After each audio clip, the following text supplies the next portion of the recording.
know how it works. You've seen movies. Pretty girl always has it easy, right? She gets everything she wants, even if she's done nothing to deserve it, aside from having good genetics and an even better rack. The ladies of Mighty Switch Force are not that girl. But don't get me wrong, these ladies are pretty, and each and every one of them has an exquisite pixelated rack. But they're more than just sexy sprites with suggestive comments and 16-bit boob physics. They're also... I lost my train of thought.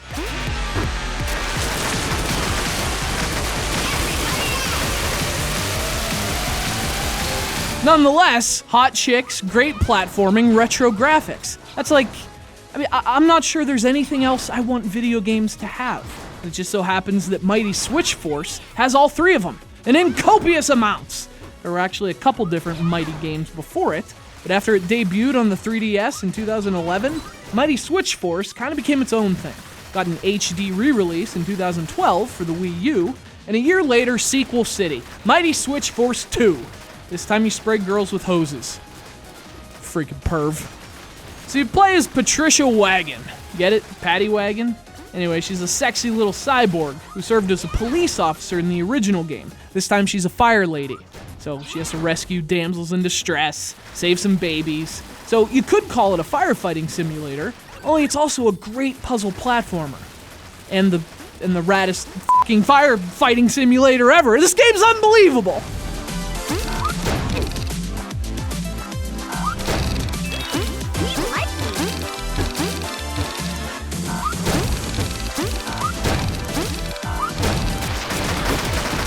So it works like this. Each level, or incident, as they're called, has 5 hot chicks to save, as well as an optional baby, which are really tricky to get to.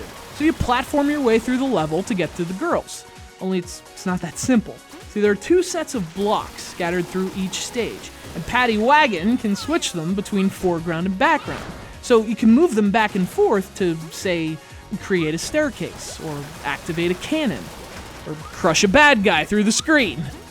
And this switching mechanic is the game's central element. It's amazing how many ways the team at WayForward incorporates that into the level design.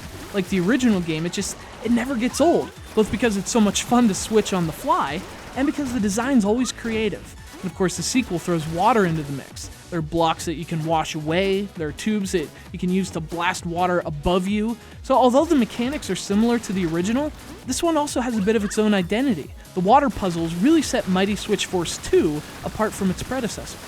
You know what else I love about these games? The pace. The levels never stick around too long. They never wear out their welcome. Each of the game's 16 levels is just the right length, and when it's all said and done, you can finish the game in 2 or 3 hours. Fortunately, it's also one of those games you can replay over and over, because it emphasizes speed runs. Each level has a par time, which I never even came close to matching. At least working toward it is a lot of fun.